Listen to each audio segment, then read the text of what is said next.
Hello my friends. My name is Bot Mathematician, and this is Holomancer. Also welcome the daring reporter Dora. We are infinitely grateful that we have another opportunity to see you all again. Today we will talk about the phenomenon of Marvel Snap, which is the baby brother of Hearthstone. The new game is the most brazen on the market, and allows itself to use most manipulative methods of monetization. The father of these two projects is Ben Brode. We got the impression that a cynical entrepreneur is hiding behind the mask of a cheerful developer. So, who is Ben Brode? Ben is not just a game designer, he is one of the fathers of Hearthstone. Early in development, Ben and Eric Dodds created the core of Hearthstone together. The game revolutionized the collectible card game industry and introduced this unusual genre to a huge number of players. The affable Brode has always been the public face of Hearthstone. He has been a game director since 2016. Uncontrollable laughter and plaid shirts have become his calling card. Your laugh is amazing.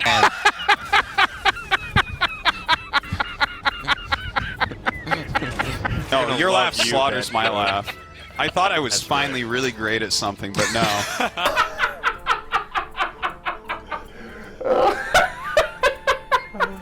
Ben paid great attention to communicating with the audience, gave interviews and took part in streams, but most importantly, he was always ready for a feat. When players didn't find the traditional song in the Journey to Ngoro cinematic trailer, he performed his iconic rap to smooth over the disappointment. Hey there, don't be scared, my name is Ben Brode. I read a thread on Reddit and it said that I should sing an ode. Ben was an integral part of Hearthstone, and was very much loved by the community. In 2018, Brode announced his departure from Blizzard. For the players it was really a tragedy. Later, he created his own game studio Second Dinner, and gradually poached the main members of the Hearthstone team. Some players speculated that Blizzard was limiting his freedom of action and he no longer wanted to depend on the gaming giants. But it looks like the Second Dinner crew sold their soul to another devil. After some time, it was announced that the new studio had received a Marvel license and $30 million from NetEase to create a new card game. Most of the famous developers have already left Blizzard to pursue their own game projects without the negative influence of cynical executives, but how many new successful projects have been born? Managing the development process is a real challenge that can confirm or refute the talent of developers. So did Ben pass this test? But before we continue, I want to thank our new patron, Oleg Zuev. Dear friend, thank you for joining the team of mathematicians. And special thanks to our permanent patrons for their reliable support. Guys, this video wouldn't exist without your help. We also want to thank our new subscribers. Dear friends, thanks to you our community is getting bigger. You also have a chance to get into this list if you subscribe to our channel. But as far as I know, there is only one technical condition. On your channel page, the subscription section should not be hidden. This is the only way we can see your nickname. Marvel Snap made a bold entry into the industry a few months ago. The game does not care about the well-established rules. Snap has its own unique strategy. Judge for yourself.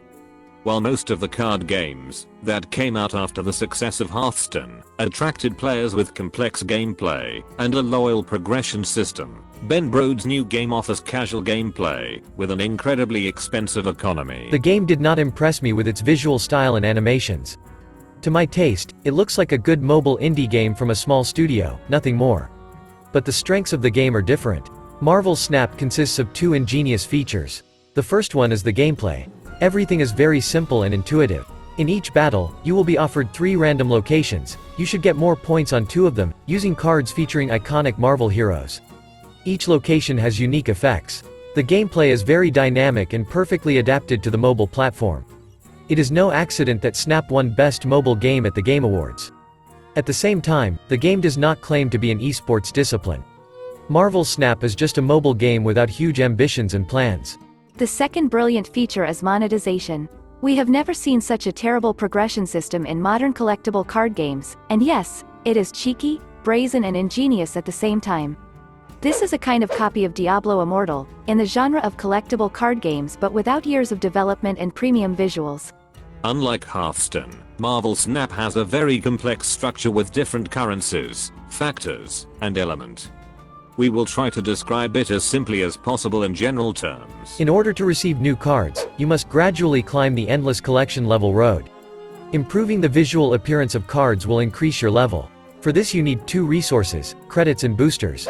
Credits are a strictly limited resource that players receive as a reward for completing quests and activities, or can be purchased with money. Boosters are a kind of token, unique for each card. They can be obtained at the end of each match for one random card from your deck.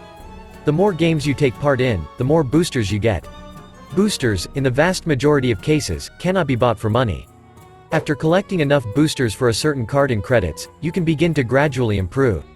This will increase your collection level and give you the opportunity to receive various rewards, including chests, which may contain a random new card. Why did the development team, having experience working on the economy of Hearthstone, come up with such a complex system? In our opinion, this is done to deliberately manipulate the players, in order to instill in them a false sense of progress. If you spend a lot of time in the game, you will be able to collect an infinite number of boosters, which may seem like progress, although they are completely useless without credits. The limited number of credits will not allow you to progress too fast. But under these conditions, active players have much more reason to buy credits for real money, in order to use their boosters. I spent about 3 months in the game, and I didn't even imagine how much the progress system was misleading me, until I did some rough calculations. Climbing the collection level road, you will find chests that can hide new cards for your collection. But there is one very big catch. All cards in chests are divided into 5 different pools by rarity. In the beginning, you will collect random cards from the first pool fairly quickly, and only after getting all of them, you can move on to collecting cards from the second series, which will take you a little longer. After completing the collection, you will be able to find cards from other pools in the chests, but the chests will no longer contain a guaranteed card. For example, the chance of getting a card from the third pool will be 47% but will subsequently be reduced to 22%. The chance of getting a card from the fourth pool will be 2.5% and the chance of getting a card from the fifth pool is only 0.25%. These are the rarest cards. Moreover, the pity timer does not work for them. Every week, one new card is added to the game that has the maximum rarity and the minimum chance of getting in the fifth pool.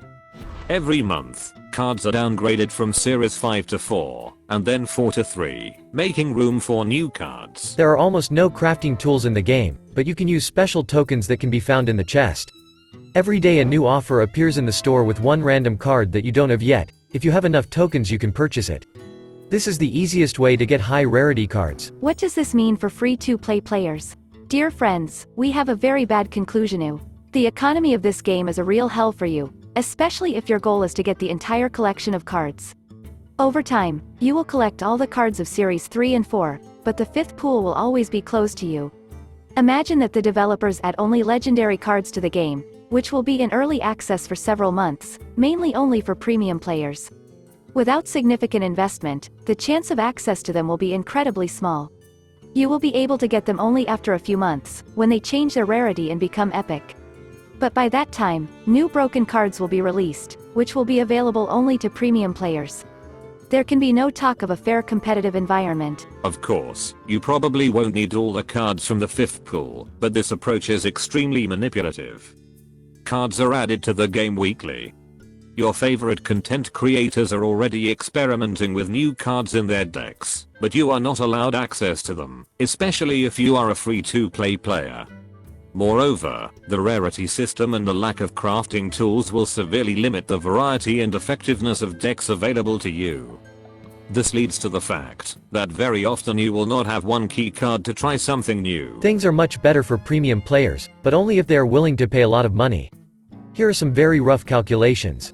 For example, if you are willing to invest $100 to buy credits, this will only allow you to get on average 4 cards from the third series. Of course, this is only if you have enough boosters. In other words, you may be forced to grind. Free-to-play players will need approximately 2 weeks to receive this reward. If you want to get enough tokens to buy 1 card from the 5th series, then you will have to invest about $300, while free-to-play players will need to spend a month and a half, provided that they have already collected all the cards of the third pool. During this time, 6 new cards will be added to the 5th pool. This approach leads to direct discrimination against the not rich and free-to-play players. But that's not enough for Ben Brode. Marvel Snap contains pay-to-win elements. Every month, the developers offer players to buy a battle pass for $10, which allows premium players to get exclusive access to 1 new card. Very often this card is broken and defines the metagame. During the month, this card cannot be obtained in any other way. This is another way to humiliate free-to-play players. The system is designed in such a way that you always have the opportunity to pay money. Even investing a huge amount of money won't get you any closer to having a complete collection, as new rarer cards are released regularly. Some time ago, Second Dinner posted the news about the nerfing of 2 broken cards from previous battle passes that players accessed for $10. Balance changes are a very important part of creating a healthy competitive environment, but Marvel Snap will not offer players any compensation. Let's be honest, Hearthstone isn't a cheap game, and it also has its downsides. The Hearthstone team also resorts to various manipulations, which is a normal practice for games as a service. But the Hearthstone economy has never contained tricks that can fool you. The economy of the game is very simple. Getting a collection of cards has always had a finite cost thanks to the pity timer. At the same time, the crafting system plays a huge role in reducing the cost.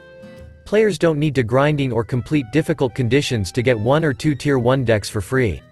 The only advantage a premium player can get over a free to-play player is the ability to collect an entire collection of cards. In turn, free to-play players can get a complete collection of useful cards without much effort. Moreover, Hearthstone will not deprive you of any benefit if you miss a few days in the game, and also will not force you to grind, since this process has little efficiency and is almost meaningless. But Marvel Snap has a very different philosophy. For effective progression, you must return to Marvel Snap twice a day, as daily quests appear several times throughout the day. Also, you must collect the daily login reward so as not to lose the benefit. And your game session should be long enough to complete all the tasks and get enough boosters. I can't believe these 2 games have the same parents. Blizzard are angels compared to the independent Second Dinner studio. But the main paradox is that with all the shortcomings and features of the progression system, the game is extremely effective. This blatantly greedy and discriminatory approach generates over $10 million a month, which is about 5 times the revenue of Hearthstone on mobile platforms. Moreover, it is the most profitable card game in the market. And this is the main genius of this approach to monetization. Investment returned in the first 3 months after the release. Now the game brings profit to its creators and investors. Based on the visual style of the game, I don't think that most of the profits will go to the development and support. I don't believe Marvel Snap will go down in gaming history, but this game will definitely be a trend maker. Only one conclusion can be drawn. Ben Brode's approach is vastly better than Blizzard's, as Hearthstone's little brother makes significantly more money. And only this factor is the most important in the modern game industry. While friendly Gwent is dying and Hearthstone is losing profits, Ben and the team have created a greedy, arrogant but very talented monster that has every chance of living a very long life.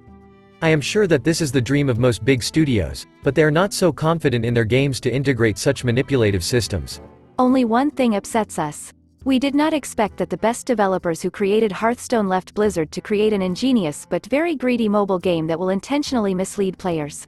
I have always been a great fan of Ben Brode, and did not expect that behind the mask of a friendly genius developer was hiding a very cynical and brilliant businessman who surpasses Bobby Kotick in greed. Watch out, Blizzard, you've given birth to the devil. Finally, we can't wait to hear your opinion.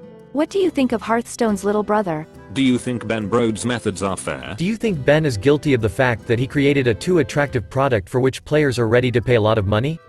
Are you ready to turn a blind eye to manipulative and unfair monetization in a free-to-play game with interesting and unique gameplay? Share your thoughts in the comments and join the voting on our community tab. Okay, that's all for today. Thank you for spending this time with us. We really hope that we will have the opportunity to get in touch in the next video. Take care of yourself. And never give up.